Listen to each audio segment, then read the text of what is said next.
Previously on Pegasus Lounge. So he gets into like this whole garage parking lot thing, and I'm just going to keep that one short because I could go into a long critique. If you want to hear a whole long critique about it, I'll do it. Leave it in the comment. I'll do it.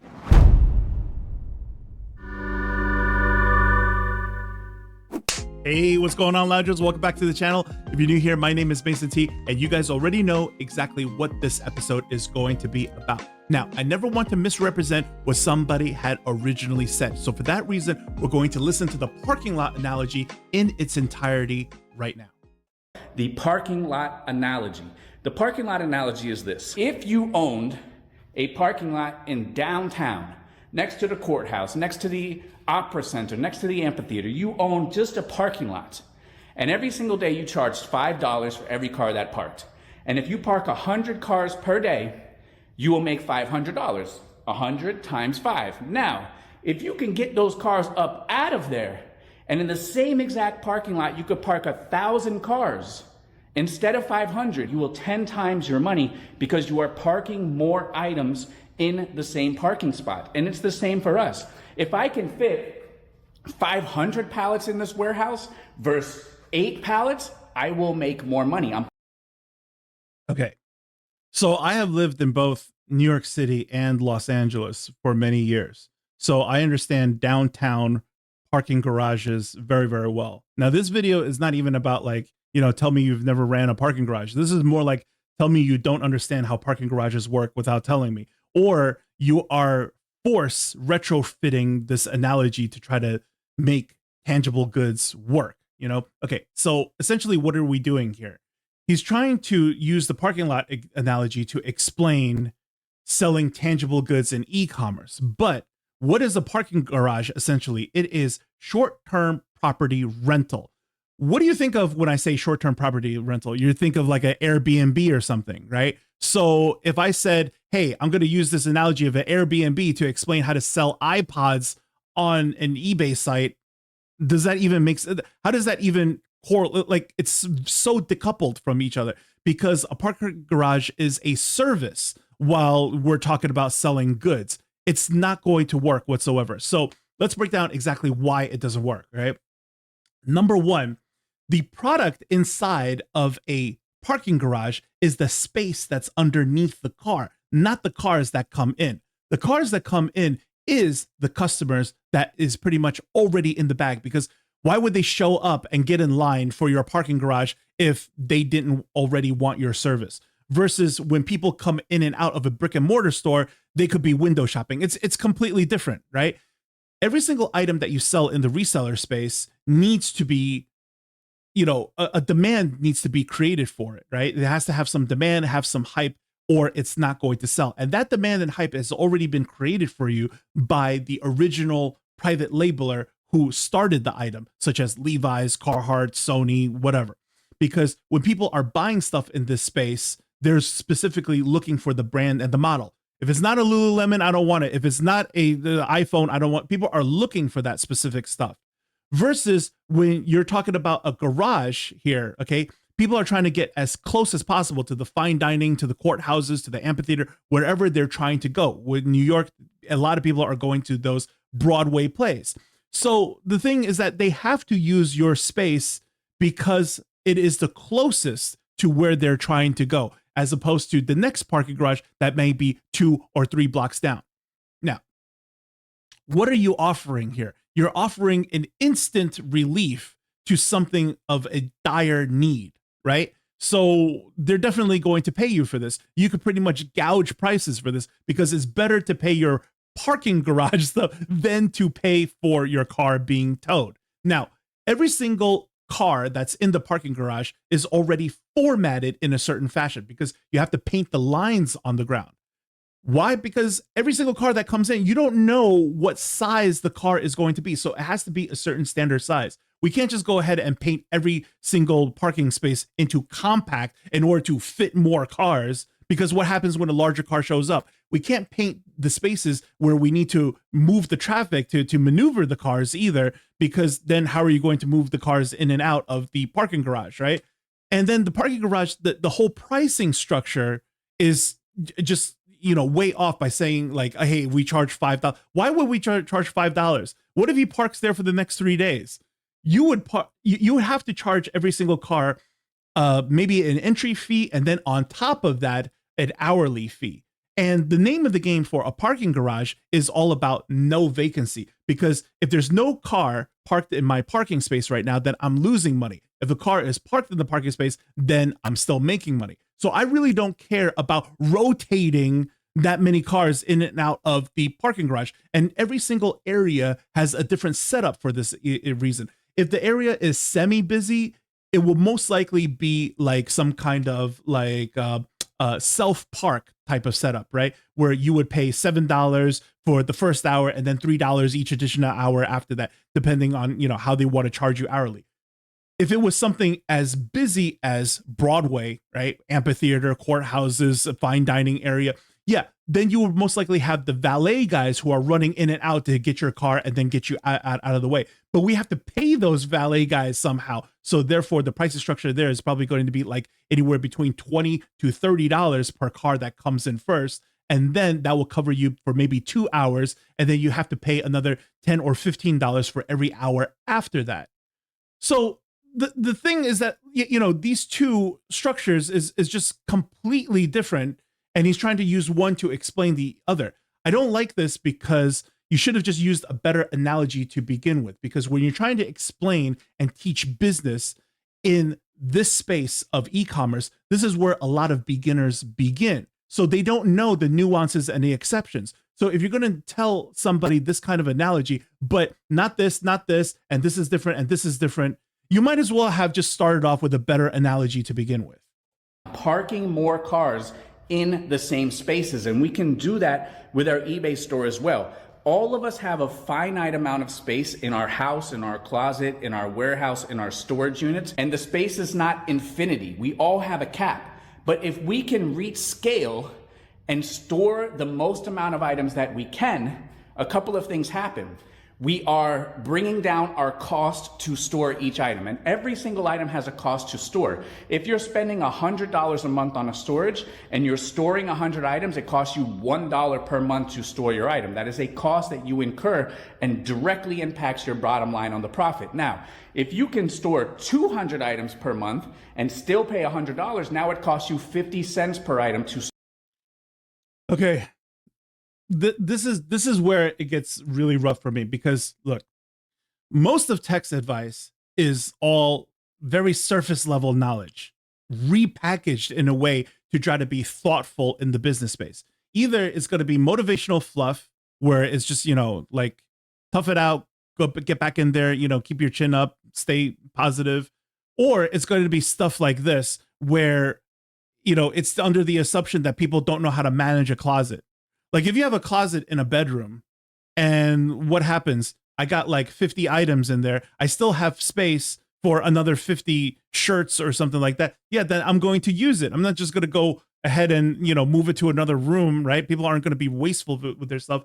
This, in a way, right? This type of advice is almost under the assumption that you are being very wasteful with your current space. Like, do you really need somebody, if you are renting a storage unit, okay, and the storage unit is, you could fit about 200 things in there, right? Oh, let's use his exactly. Let's say you're renting a small storage locker and you could fit about 100 units of goods in there, okay? But if you could fit 200, what if you're already at capacity? Do you really need somebody to tell you, hey, but if you could fit 200? No. You're going to, if I suddenly have to fit another 100, I'm going to have to get a second locker and I'm just going to have to double it. There's no way around this because, as he said before, the storage is finite, right? So basically this whole piece of advice is trying to say what? That you're not squeezing the lemons for all the juice that it's worth. You're being very wasteful with the squeeze. Now, if you continue to squeeze it and squeeze it harder, then you could get maximum amount of juice. So it's like, if you have a lemon and then you just gently squeeze it so you're only getting half the amount of juice, then you would be paying double. But if you get all the juice out of it, then you're paying one for one. That would be the inverse of this logic. Many times I tell you guys, when you listen to these kinds of advice, what you do is the extreme. You invert what the logic is, and then you could see the fallacy of like what he's saying. Like it seems as if like he's trying to be very helpful and mindful of the situation, but really it comes off as more insulting than anything else, because he's trying to say that, like, you know, if you have a certain storage space, then you're not using it to its full capacity. So that if you could fit 1,000 things in this storage space and you only got 500 units here, you're already renting the second locker for some reason without maximizing the rest of this. Like it makes no sense. You know, why would you do something like that? Earlier in this video, he also talks about, like, you know, if you are buying something and then if you could lower your cost of goods, as if we're not trying to lower the cost of goods every single day. Why would you intentionally pay more for something that you're trying to resell? Like, why do you need somebody to tell you, hey, but if you could lower the cost of goods, then, you know, your margins go up. Or if you could lower the cost of goods, then you could lower the sale price as well to help your item sell even faster. Like, why do you need that kind of a business lesson? This is what I mean. Like, a lot of the stuff that he says is very, very surface level. So the problem is not that what he said is false exactly, right? But rather it's really not as useful as it's packaged up to be. But you could see a lot of people in his comment section, they're always like, you know, great video, et cetera, because most people just want to be polite. Most people want to be friendly. Most people are very nice on the internet. Not everybody is just attacking people all the time. But ultimately, this kind of advice, it's just not helpful at the end of the day. Store for 1 month. This is a cost that we need to think about. The cost to store our item is very important. It goes back to the parking lot analogy. The more items that you can cycle through your parking lot, the more items that you can cycle through your storage facility, the more money that you can make. This is, you know, this whole video could just have been basically summarized to, like, don't be wasteful with your resources. Don't be wasteful with your time. Don't be wasteful with your money. Don't be wasteful with your storage space. Just that's it. End of story. In terms of getting more cars in and out of the lot, and it's cheaper for you to store a car for any amount of time because more items are getting stored in the same amount of time. So any type of... So I get what he's saying, right? He's trying to say that, like, more cars, you know, equals more items stored, right? And then if more items stored, then, you know, you're being less wasteful with the amount of storage that you have. Like I get that. That's the underlying message. But people would get caught up in the details very much, right? And again, when we're talking about the parking garage, the product is the space underneath the car, not the car. So we're not going to just, you know, if we could get them up out of here, that doesn't make any sense. What are we going to do? We're just going to start kicking people out? That, you know, it doesn't work that way.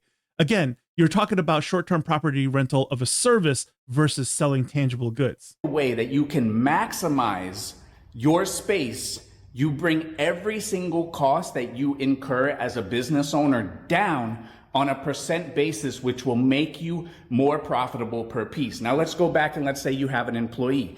If your employee is doing 100 items per week and you are paying them $500 per week, it costs you $5 for them to process and get one item listed. If they can double their output because you streamline some processes, maybe you invest in a technology, maybe you invest in some sort of advancement.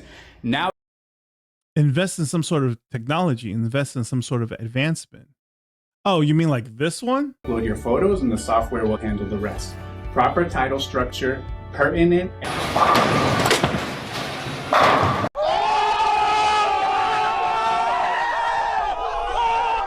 So to be fair, there is a video out by Josh Graff that he did an actual review of the Better AI listing tool, and this was his final thoughts at the end. I think the quality of listings you're getting from it is fairly decent.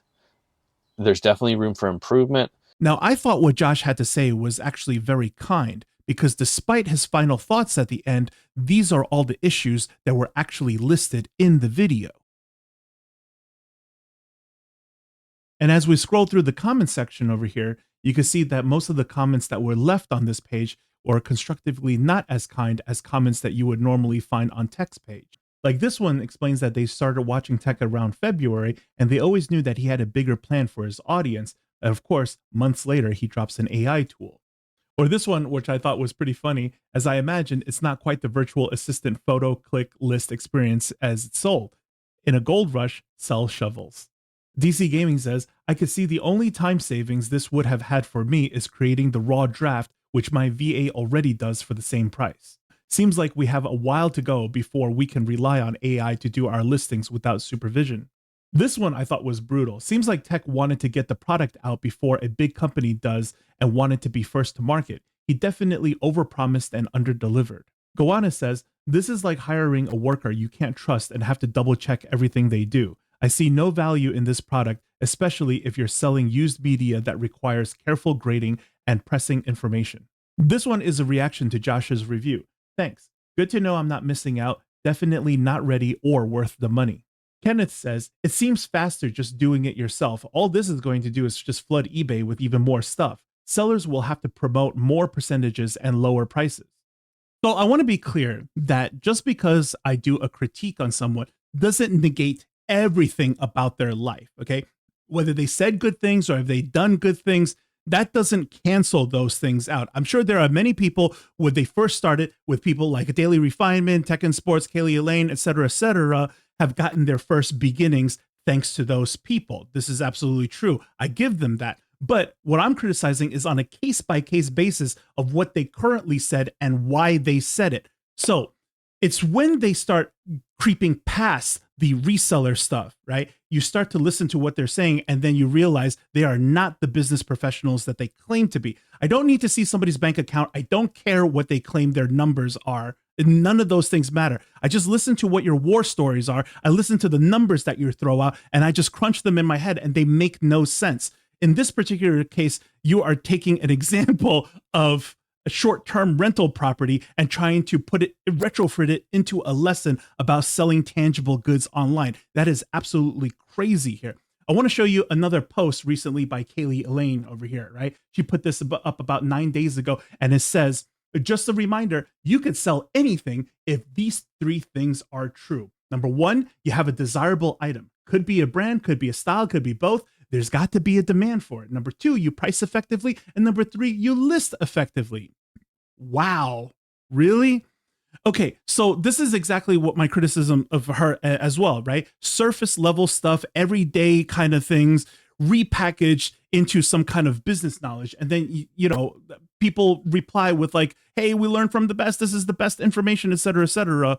And it just sounds kind of shilly in my opinion, right? Because ultimately it's kind of like this. Look, if you want to be a doctor with your own private practice, you got to do these 3 things, right? You got to go to medical school, get good grades and pass, and then start your own private practice. Wow, really?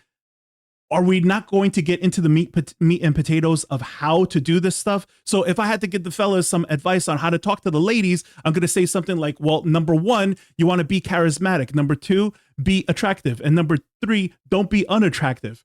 How is this helpful information to anyone? It's comical at the end of the day. All right, guys, for a little bit of final thoughts here. When we think about exactly what the advice tech is giving, he's saying that all the resellers now are being squeezed on all 3 fronts, whether it is eBay raising its prices, the thrift shops raising its prices, and USPS raising its prices. You have to do more in order to stay afloat. But this is just all about staying afloat. This is not about thriving or expanding or, doing well, right? So what is the real path forward? This is at best just a Band-Aid kind of fix.